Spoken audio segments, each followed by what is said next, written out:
Man, I need my bus roll about. Man, we moving time shares like silver leaf and shit. Man, we full of the AI over here, man.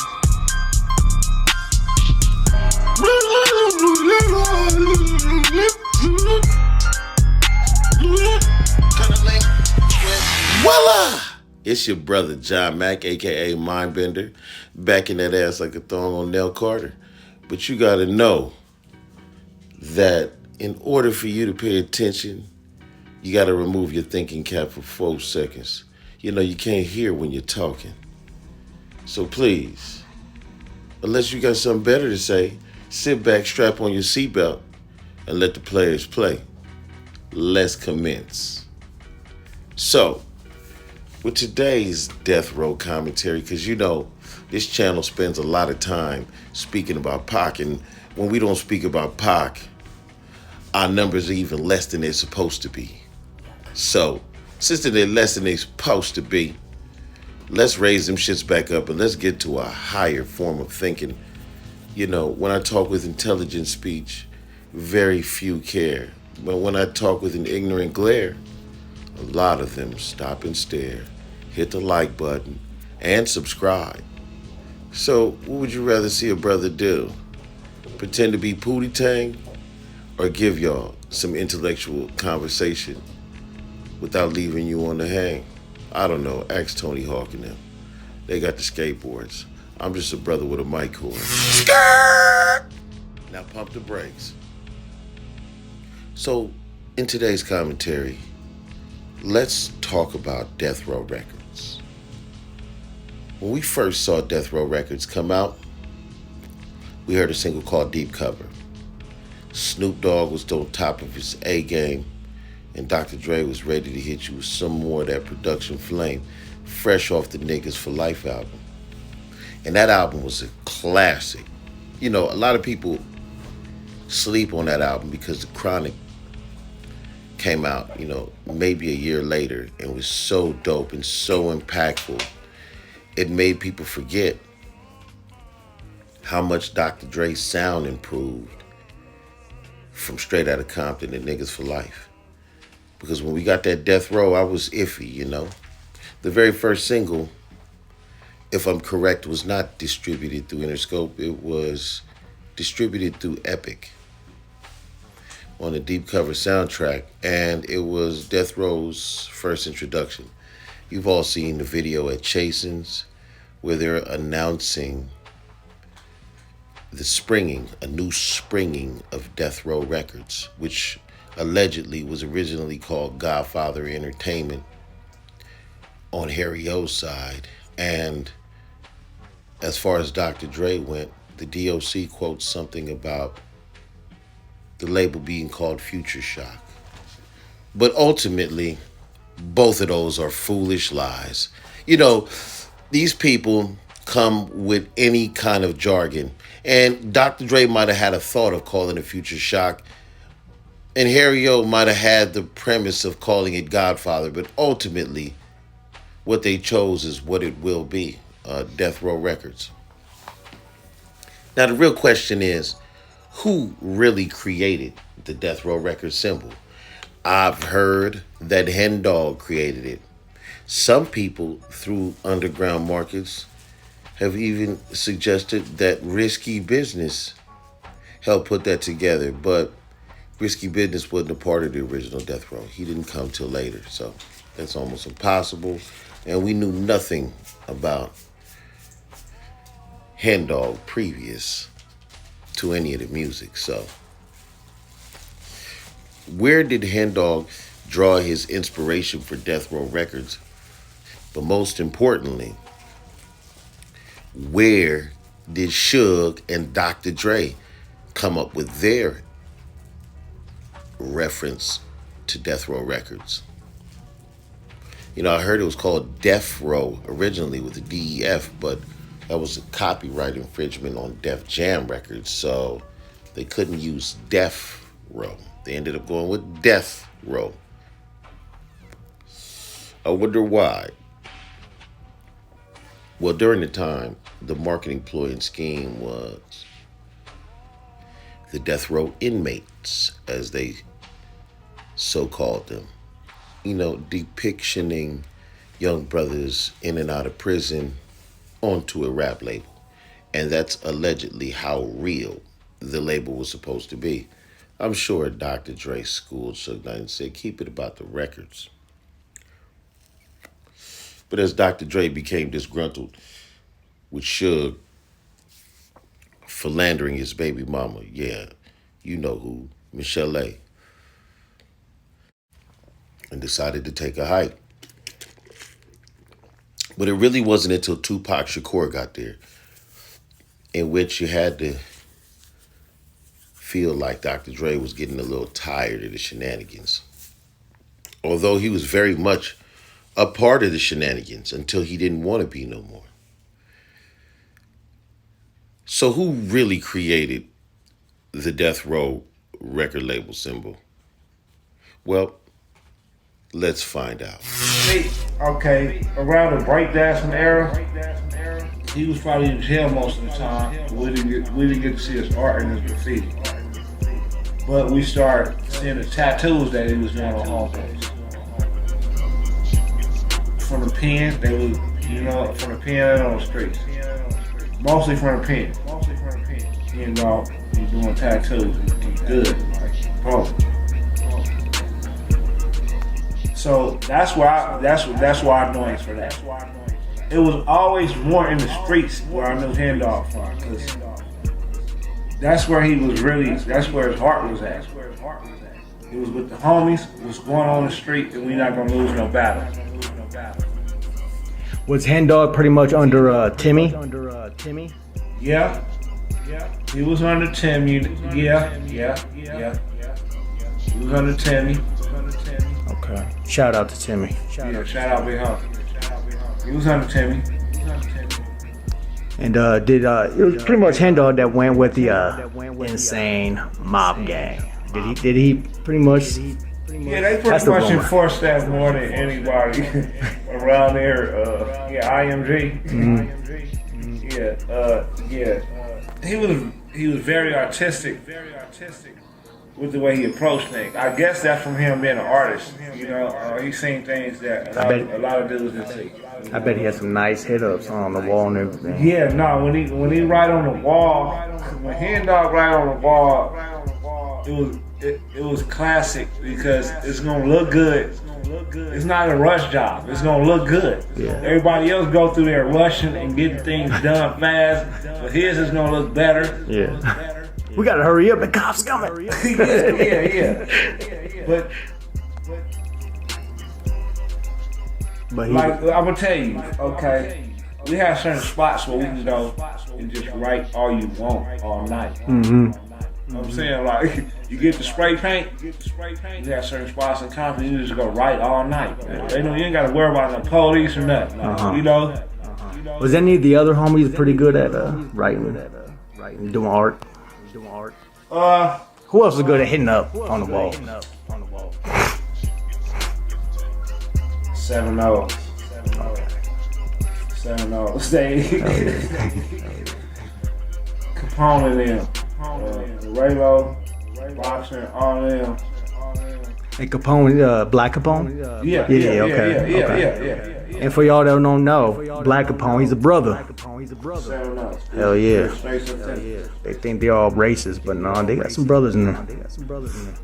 So, anyway, I think, between what Hen Dog was doing and what the 7-0s was doing, that created something. That created something original. He brought his Chicago style of art to Compton. Did what he did with it, exposed to the Latino touch. Because blacks and Latinos connected. Mm-hmm. We put a touch on each other's stuff, on each other's things that we was doing.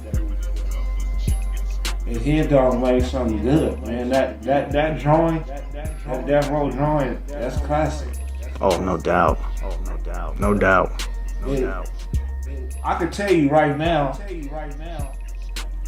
as artistic as Hen Dog was, that wasn't none of his best art. That was none of his best art.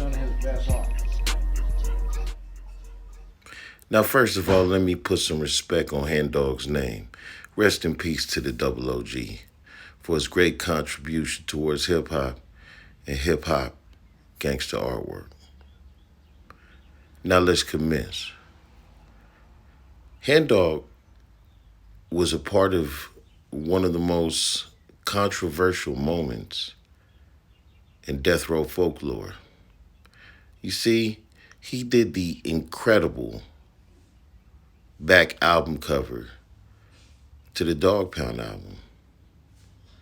You know, this album was controversial in so many different ways, but mainly because New York, New York, the single that would spark the events that happened at the Source Awards, was a part of that album. It's also alleged that Hen Dog was driving the vehicle along with Buntry that chased the white Cadillac after Tupac Shakur was shot. Hen Dog's story is very strange in origins. As I heard Clown put it, Hen Dog came here from Chicago with no family. Clown stated that he never seen Hen Dog's mother or father or met any of his family. He said Pyru was his family. And he came in like around 86. Strange. Very strange.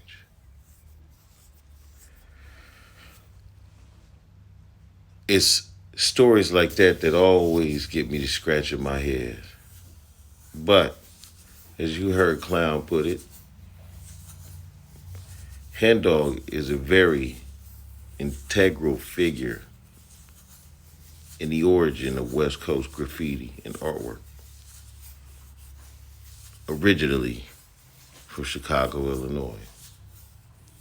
Came when he was a youth, around 12 or 13 years old, and never turned back. What a life.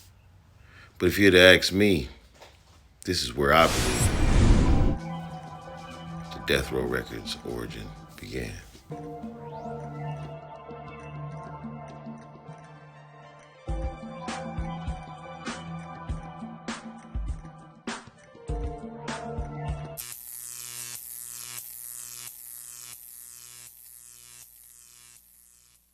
Started when we went out to New York to do the Source Awards.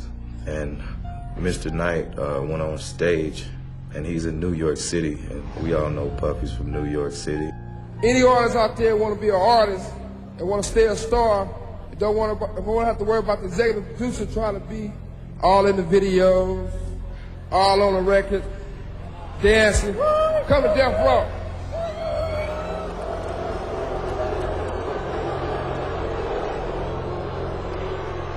I mean, the whole crowd started booing, and man, I thought to myself, like, why would you do that? Like, throw something up and it's just crazy. I ran up and I asked him, and he said, nah, I was talking about Jermaine Dupri. Well, I mean, that's what Puff said, that Suge came into the tunnel. Yeah. Came in the tunnel and told him he was looking for me. Oh, he was talking about me. Right. Yeah, a little. Come on, man, y'all know better than that. That's not. I mean, we was there. I was there. By the way, like I said, I'm the guy that's been like at the forefront of everybody movement. Me and Snoop was like this. That's how.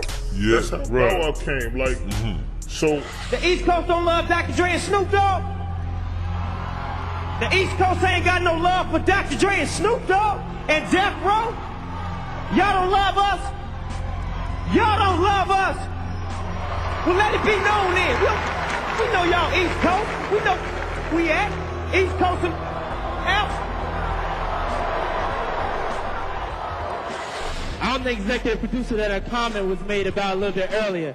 But check this out. Contrary to what other people may feel, I would like to say that I'm very proud of Dr. Dre, of Death Row, and Suge Knight for their accomplishment. You know what I can't understand for the life of me? Suge Knight gets on stage and talks about dancing all in the video and all of this other shit, and he wasn't the only executive producer at Death Row Records. Dr. Dre was also a co-executive producer along with Suge Knight on Death Row Records. They were both the founders and owners, 50% co-co. Dr. Dre was in the crowd that night, which means that he hadn't quite left Death Row yet. So why would you talk about niggas being all in the video and blase when that's exactly what it took for your label to launch? Without Dr. Dre, you had no label. And then on the Puffy. So you say you went to Suge after the show and asked him who was he talking about, and he said, I was talking about Jermaine Dupri. That's ironic because at the very end of the Source Awards, you say you would like to congratulate Suge Knight and Dr. Dre despite the fact that the comments were made about you. Which means that you already knew that the comments were about you. So I guess you decided to still then go ahead and check Suge. I mean, you guys were in New York. But then you decide to go and check Suge